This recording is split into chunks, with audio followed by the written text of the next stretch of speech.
പണ്ടത്തെ ആൾക്കാരുടെ പോലെ ഒന്നും ക്ഷമ ഞങ്ങൾക്കില്ലായിരുന്നു. ആ ആ ഞങ്ങളെ പോലെയുള്ള ക്ഷമ അടുത്ത ജനറേഷനില്ല. Okay okay so I just feel that is one case. പക്ഷേ എൻ്റെ ചേട്ടന്മാരുടെ മക്കളുണ്ട്, അവരുടെ കല്യാണം കഴിച്ചതാണ്. The way they are leading their married life is a good example of how ഇന്നത്തെ ജനറേഷൻ ജീവിക്കണം എന്ന്. കാരണം അവർ ആസ് മാരിഡ് കപ്പിൾസ് അവർക്ക് ആ ഒരു ഫ്രീഡം ഉണ്ടല്ലോ, പരസ്പരം ട്രസ്റ്റ്, പരസ്പരം റെസ്പെക്ട്, പരസ്പരം ദേ നോ കോൺവെർസേഷൻ ഉണ്ടാവണം.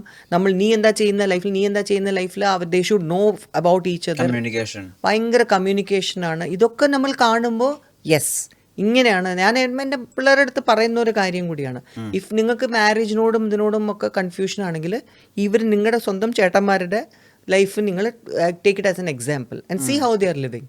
അങ്ങനെയും ഉണ്ടടാ എന്ന് പറയും. മനസ്സിലായില്ലേ? So because you can lead a life like that. അതാണ്.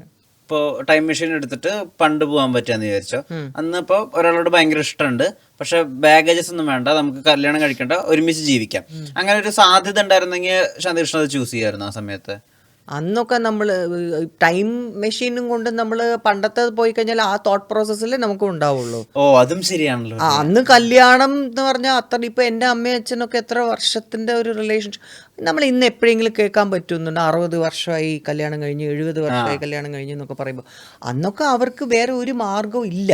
അവർക്ക് സ്റ്റഡീസ് വൈസും അല്ലെങ്കിൽ ജോലിക്ക് പോകാൻ പാടില്ല, കല്യാണം കഴിഞ്ഞ് കഴിഞ്ഞാൽ പിന്നെ വീട്ടിലിരിക്കുക, വീട്ടിൽ ജോലി ചെയ്യുക, അങ്ങനെയൊക്കെ മാത്രം പഠിപ്പിച്ച് വിടുന്നതും നാച്ചുറലി അവർക്ക് എന്തുണ്ടെങ്കിലും ഏത് രീതിയിലാണെങ്കിലും they have to live that life. അപ്പോൾ ആ ഒരു തോട്ട് പ്രോസസ്സിൽ വരുമ്പോൾ നാച്ചുറലി നമുക്ക് അതല്ലേ ചിന്തിക്കാൻ പറ്റൂ. അപ്പം നമുക്ക് കല്യാണം കഴിക്കാതെ ലിവിനോ കൊല്ലില്ലേ അതുപോലൊക്കെ. അപ്പോൾ അത് ഐ ഡോണ്ട് തിങ്ക് നമ്മൾ അങ്ങനത്തെ ചിന്ത വരുമായിരുന്നു.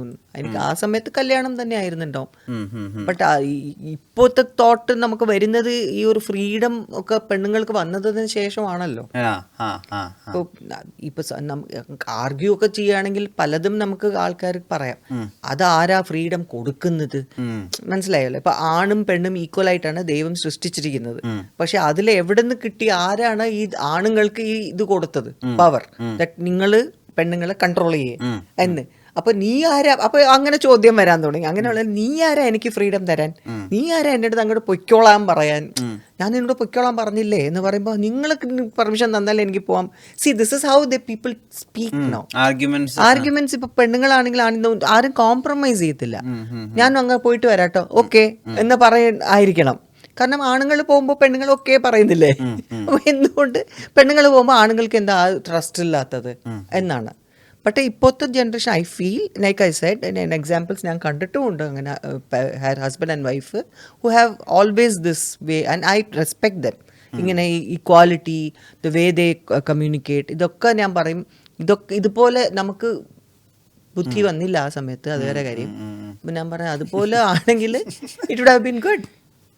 ഈ ലൈം ലൈറ്റ് മിസ് ആവുന്ന പോലെ ഫീൽ ചെയ്തിരുന്നു. അപ്പം രണ്ടാമത്തെ വരവിലും കുറച്ചധികം പടങ്ങളൊക്കെ ചെയ്ത് കഴിഞ്ഞിട്ട് പിന്നെ you went to a homemaker zone, കുട്ടികളൊക്കെ നോക്കി, വീടൊക്കെ നോക്കി, അത് ഭയങ്കര ഇഷ്ടമായിട്ട് എടുത്തൊരു ചോയ്സാ? അത് ആ സമയത്തും പോയി പടം ചെയ്തിരുന്നെങ്കിലോ, അങ്ങനെ ഏണിങ് ചെയ്തിരുന്നെങ്കിലോ, അങ്ങനെ ഒന്നും ഉണ്ടായിരുന്നു? എൻ്റെ ലൈഫൊക്കെ ജസ്റ്റ് ഹാപ്പൻഡ്. എൻ്റെ ലൈഫിൽ ഒരിക്കലും ഞാനായിട്ട് ഒരു പ്ലാൻ ഇല്ല, നോ വേ. കാരണം പറഞ്ഞ പോലെ സിനിമ പോലും എനിക്ക് ഇങ്ങനെ വന്നതാണല്ലോ. ഞാനായിട്ട് ആരോടത്തും പോയി ചോദിക്കുകയെ എനിക്ക് സിനിമയിൽ അഭിനയിക്കണം ചാൻസ് ചോദിച്ചു അങ്ങനെ ഒന്നും ചെയ്തിട്ടില്ല. ഓഡീഷൻ എന്നൊരു സംഭവം ഉണ്ടായിട്ടില്ല പണ്ടൊക്കെ. സോ അങ്ങനെ ഒരു പടം കഴിഞ്ഞു, അടുത്ത പടം വന്നു, ഇങ്ങനെയായിരുന്നു. സോ അതിൻ്റെ ഒരു കരിയർ മീൻസ് ആ സമയത്ത് ഒരു 4-5 പടം ചെയ്തു, പിന്നെ വേണ്ടെന്നായി, കല്യാണം കഴിഞ്ഞു, പോയി, പിന്നെ വീണ്ടും വന്നു, പിന്നെ വീണ്ടും സിനിമയായി. അപ്പോൾ കുറച്ച് പടങ്ങൾ വന്നു, ചെയ്തു. ഒരിക്കലും ഞാൻ ഈ പടം കഴിഞ്ഞ് കഴിഞ്ഞാൽ പിന്നെ ഞാൻ കുറച്ച് ദിവസം ഞാൻ റെസ്റ്റ് എടുക്കാൻ പോവുക, അങ്ങനെ ഒന്നും ചിന്തിച്ചിട്ടില്ല. അത് കഴിഞ്ഞു, വേറെ ആൾ എൻ്റെ ജീവിതത്തിൽ വന്നു, അപ്പോൾ പിന്നെ കല്യാണം കഴിച്ചു, പിന്നെ പോയി, അമേരിക്കയിലായിരുന്നു, പിന്നെ കഴിഞ്ഞു ബാംഗ്ലൂരായി, പിന്നെ പിള്ളേർ വന്നതിന് ശേഷം അവരുടെ കൂടെ ആയി. So I was like literally ഒരു ടിപ്പിക്കൽ അമ്മ. അവരെ പോയി പിക്ക് ചെയ്യുക, വരിക, പിന്നെ PTA അറ്റൻഡ് ചെയ്യുക, അവരുടെ സ്കൂളിങ്സ്. സോ ഒരിക്കലും ആ സമയത്ത് ഞാൻ എനിക്കിപ്പോൾ അത് പടം കിട്ടിയിരുന്നെങ്കിൽ ചിന്തിച്ചില്ല. ഓഫേഴ്സ് വന്നു, ഞാൻ ചെയ്തില്ല. ഞാൻ പറഞ്ഞില്ല സർ ഞാനിപ്പോൾ അഭിനയിക്കുന്നില്ല, അങ്ങനെ തന്നെയായിരുന്നു. പിന്നെ വീണ്ടും എൻ്റെ ലൈഫിൽ ഞാൻ പറഞ്ഞില്ലേ, എന്തുണ്ടെങ്കിലും ആ സിറ്റുവേഷനിൽ കറക്റ്റായിട്ട് എവിടെ ഉണ്ടെങ്കിലും എന്നെ തപ്പി പിടിച്ചാണ് മറ്റേ ഞണ്ടുകളുടെ നാട്ടിൽ എനിക്ക് കിട്ടിയത് ചാൻസ്. അപ്പോൾ ഞാൻ അതിൽ വിശ്വസിക്കുന്നു. അതായത് നമുക്കുള്ളതാണെങ്കിൽ എവിടെ ഉണ്ടെങ്കിലും അത് നമ്മുടെ അടുത്ത് തന്നെ വരും എന്ന്. അപ്പോൾ അതുകൊണ്ടാണ് ആ പടമൊക്കെ എൻ്റെ കയ്യിൽ വന്നത്. സോ ഡെസ്റ്റൈൻഡ്, നമ്മൾ ഡെസ്റ്റിൻഡ് ആണ് ഇതൊക്കെ നമുക്ക് ചെയ്യണം എന്ന്. സോ ആ രീതിയിൽ ആ കാര്യത്തിൽ ഞാൻ വിശ്വസിക്കുന്നു. ശാന്തികൃഷ്ണൻ ആസ് എ പേഴ്സൺ സ്വയം എത്രത്തോളം ഇഷ്ടമുണ്ട് ആൻഡ് ഈ സെൽഫ് ലവിന് എത്രമാത്രം ഇമ്പോർട്ടൻസ് ഉണ്ടെന്ന് വിചാരിക്കുന്നു? I really think self love വേണം നമുക്ക്. നമ്മളെ തന്നെ ഇഷ്ടം, അല്ലെങ്കിൽ നമ്മൾ എപ്പോഴും we will feel those people don't like me. അതേ സമയത്ത് I am lovable, I know I am good, I know people will like me എന്നുണ്ടെങ്കിൽ attitude, I am sure you will have that confidence. അപ്പം നമ്മൾ ആ confidence project ചെയ്യും നമ്മൾ ഒരാൾ കാണുമ്പോഴും സംസാരിക്കുമ്പോഴും. അപ്പം നാച്ചുറലി ഓട്ടോമാറ്റിക്കലി അവരിൽ നിന്നും നമുക്ക് ഒരു പോസിറ്റീവ് വൈബ്രേഷനേ വരികയുള്ളൂ. മനസ്സിലായില്ലേ? ഇപ്പം നമ്മൾ മുഖം മുറിപ്പിച്ചുകൊണ്ടോ അല്ലെങ്കിൽ എപ്പോഴും ദുഃഖം എന്ന് പറഞ്ഞ ഒരാളിപ്പോൾ അവരുടെ അടുത്താണോ നിങ്ങൾ ആദ്യമേ അപ്രോച്ച് ചെയ്ത് സംസാരിക്കുക? ഇല്ലല്ലോ. You will feel like oh she feels, അല്ലെങ്കിൽ അവർ ഭയങ്കര ഡിപ്രസ്ഡ് ആയിട്ട് തോന്നുന്നു, അല്ലെങ്കിൽ ചില ആൾക്കാരെ നമുക്ക് എന്തോ ഒരു വൈബ് ശരിയല്ല എന്നൊരു ഫീലിംഗിൽ നമ്മൾ ചിലപ്പോൾ അവോയ്ഡ് ചെയ്ത് പോകും. സോ അത് വരാതിരിക്കണമെങ്കിൽ നമുക്കൊരു പോസിറ്റീവ് എനർജി നമ്മുടെ മൈൻഡിൽ ഉണ്ടെങ്കിലേ നമ്മുടെ ഔട്ട്സൈഡിൽ ഓറ ഓൾസോ വിൽ ബിക്കം പോസിറ്റീവ്. അപ്പോൾ അവരായിട്ട് നമുക്ക് മിങ്കിൾ ചെയ്യാൻ തോന്നും, നമ്മൾ അവരായിട്ട് സംസാരിക്കാൻ തോന്നും. So I believe in self love. നമുക്ക് നമ്മളിൽ നിന്ന് ഒരു കോൺഫിഡൻസ് വേണം. എന്ന് വെച്ചാൽ ഓവർ കോൺഫിഡൻസ് അല്ല, നമുക്ക് യു ഫീൽ ദാറ്റ് ഓക്കെ എനിക്ക് I know I M honest, I know I M good, I know I can do this. അപ്പോൾ ഞാനിപ്പോൾ ഒരാളുടെ അടുത്ത് ഒരു കാര്യം സംസാരിക്കണമെങ്കിൽ അവർക്ക് നമ്മളുടെ അടുത്ത് ഇങ്ങോട്ട് സംസാരിക്കാൻ തോന്നണം. അല്ലെങ്കിൽ അവർ സംസാരിച്ച് കഴിഞ്ഞാൽ അവർ വന്നോ എന്ന് ആവരുത്. അത് ഞാൻ വളരെയധികം I try my best to avoid ആ ഒരു ആറ്റിറ്റ്യൂഡ്. അതുകൊണ്ട് ഞാൻ സ്വയം എപ്പോഴും ഐ ഫീൽ കണ്ണാടി നോക്കുമ്പോഴും ഞാൻ ചിലപ്പോൾ പറയും, ചില സമയത്ത് ദേഷ്യമാണ്, പക്ഷെ എന്നാൽ പോലും ഞാൻ പറയും. എന്താ കണ്ണാടി നോക്കി പറയുന്നു? അത് പേഴ്സണലാണ്.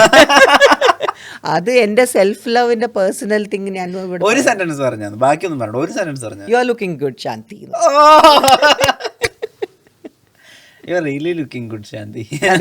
Thank you. You believe in karma? നല്ലത് ചെയ്താൽ നല്ലത് കിട്ടും. I just feel that positivity നമ്മൾ കൊടുത്തു കഴിഞ്ഞാൽ നമുക്ക് പോസിറ്റിവിറ്റി കിട്ടും. I believe in that. കാരണം I believe in universe, I believe in nature.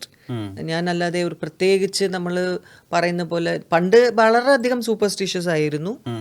ഓരോന്നിനും പരിഹാരം, ഓരോന്നിനും ഇത് ചെയ്ത് അമ്പലത്തിൽ പോവുക, അങ്ങനെ ഭ്രാന്ത് പോലെയായിരുന്നു ഞാൻ. പിന്നെ എൻ്റെ ലൈഫിൻ്റെ പല പല സിറ്റുവേഷൻസ് കാണുമ്പോൾ I was like it doesn't make any difference. നമുക്ക് അങ്ങനെ ഡിഫറൻസ് അല്ല, നമ്മളെ മാറ്റണം. ഒരു എന്തെങ്കിലും നമ്മുടെ ഉള്ളിൽ ഒരു നെഗറ്റിവിറ്റി ഉണ്ടെങ്കിൽ അത് നമുക്ക് തന്നെ തോന്നണം മാറ്റാൻ. അല്ലെങ്കിൽ വേറെ ഒരാൾക്കും വന്ന് മാറ്റാനൊന്നും പറ്റൂല. Even if they tell you what, നമുക്ക് കൺവിൻസ്ഡ് അല്ലെങ്കിൽ നമ്മൾ തോന്നണ്ടേ ചെയ്യാൻ. നിങ്ങൾ ചെയ്യിപ്പിക്കാൻ പറ്റില്ലല്ലോ ഒരാളെ കൊണ്ട്. So I believe in that. അപ്പോൾ അതുകൊണ്ട് ഐ ഫീൽ എന്താണ് കർമ്മ എന്ന് അങ്ങനെ ഞാൻ വിചാരിക്കാറില്ല. പക്ഷെ നമ്മൾ ആരെയും ഹേർട്ട് ചെയ്യരുത്, നമ്മൾ നല്ലതേ ചെയ്യാവൂ. ആൻഡ് ആ രീതിയിൽ ഞാൻ ചിന്തിക്കും. കാരണം സൂപ്പർസ്റ്റിഷ്യൻസ് കുറവാണ് ഇപ്പോൾ, പണ്ടത്തെ പോലെ അത്രയും ഇല്ല. ഭക്തിക്ക് കുറവൊന്നും. ഭക്തി എന്ന് പറഞ്ഞാൽ ഇപ്പോഴും ഞാൻ പണ്ടത്തെ പോലെ എല്ലാ കാണുന്ന അമ്പലങ്ങളെല്ലാം അങ്ങനെ കയറി പോവില്ല. അതായിരുന്നു ചെയ്തുകൊണ്ടിരുന്നത്. ശരിക്കും വയസ്സാകുമ്പോൾ ഇത് കൂടുതലേ ചെയ്യാം അല്ലേ? വയസ്സാർക്കായി നിനക്ക് സോറി ശരിക്കും അതും ചോദിക്കാൻ പാടില്ലല്ലോ അല്ലേ? അല്ല മനസ്സുകൊണ്ട് 16 ഉള്ളൂ. 16 ഉള്ളൂ. ഇപ്പോഴും ഐ എം വെരി യങ് തന്നെയാണ് എൻ്റെ മൈൻഡിൽ എപ്പോഴും.